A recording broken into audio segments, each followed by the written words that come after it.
দীর্ঘ প্রায় 18 বছর 25 ডিসেম্বর দেশের মাটিতে পা রাখবেন তারেক রহমান।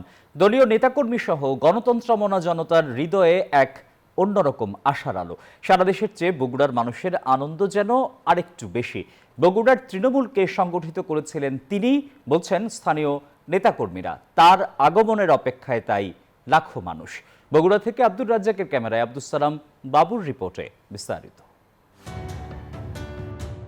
তারেক রহমান বগুড়ার মানুষের কাছে আবেগ, উচ্ছ্বাস আর সামনে এগিয়ে যাওয়ার নাম। দেশের সফল রাষ্ট্রপতি ও প্রধানমন্ত্রীর সন্তান হয়েও যেন সাধারণের মাঝে তিনি অসাধারণ। দেশে থাকাকালীন বগুড়াতেই আসতেন মাসে একাধিকবার, অংশ নিতেন সভা সমাবেশ সহ বিভিন্ন উন্নয়ন কাজে, মিশে যেতেন নেতাকর্মী সহ সাধারণ মানুষের মাঝে।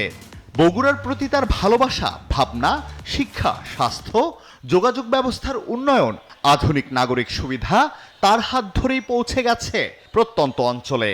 তাই তো বগুড়ার সাধারণ মানুষ অধীর আগ্রহে তার আগমনের দিনের অপেক্ষায়। বগুড়ার মানুষ তার জন্য অধীর অপেক্ষায় আছেন। 25শে ডিসেম্বর বাংলাদেশের রাজধানী ঢাকা সহ প্রত্যেকটি জেলায়, প্রত্যেকটি থানায় লক্ষ কোটি মানুষ তাকে শুভেচ্ছা জানানোর জন্য রাস্তায় থাকবে। পিতা শহীদ রাষ্ট্রপতি জিয়াউর রহমানের জন্মভূমি বগুড়ার গাবতলী থেকেই আনুষ্ঠানিক রাজনীতি শুরু করেছিলেন তারেক রহমান। বিএনপি সহ যুবদল, ছাত্রদল, স্বেচ্ছাসেবক দলের তৃণমূলে রাজনীতি করে দক্ষ সংগঠক হিসেবে জনপ্রিয় হয়ে ওঠেন তরুণদের মাঝে। তবে আকাশ ছোঁয়া জনপ্রিয়তাই যেন কাল। দেশি বিদেশি চক্রান্তে নির্বাসনে যেতে হয় তাকে। এরপর নির্বাসনে থেকে শক্ত হাতে বলিষ্ঠ নেতৃত্বে দলকে এগিয়ে নিয়েছেন সামনের পথে। স্থানীয় নেতৃত্ব বলছে তারেক রহমানের হাত ধরেই সুসংগঠিত তৃণমূল। তিনি বগুড়া কেন্দ্রিক উন্নয়নের যে রূপকার বলা চলে তাকে। আমরা নেতৃত্ব শিখেছি এবং তার হাত ধরেই আমরা রাজনীতি করি এবং আমরা সেইভাবেই নেতৃত্ব দিচ্ছি। তারেক ভাই সেই ধারাবাহিকতা আমরা এখনো ধরে রাখছি। বগুড়া নিয়ে তিনি সব সময় ভাবতেন, তাই তো তার আগমনের অপেক্ষায় লাখো মানুষ, বলছেন স্থানীয় নেতারা।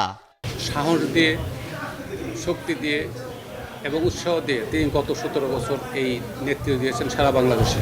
আমাদের প্রিয় নেতা ফিরছে, এই যেন এক মাহেন্দ্রক্ষণ, এই যেন একটা শুভক্ষণ, এই জন্য মনে হচ্ছে এক জাতির জন্য একটা বড় অপেক্ষা। সারা বাংলাদেশের মানুষের প্রতি যে তার ভালোবাসা, এই ভালোবাসায় মানুষ আজকে আনন্দিত, উদ্বেলিত। 18 বছর পর 25 ডিসেম্বর দেশে ফিরছেন বিএনপির ভারপ্রাপ্ত চেয়ারম্যান তারেক রহমান।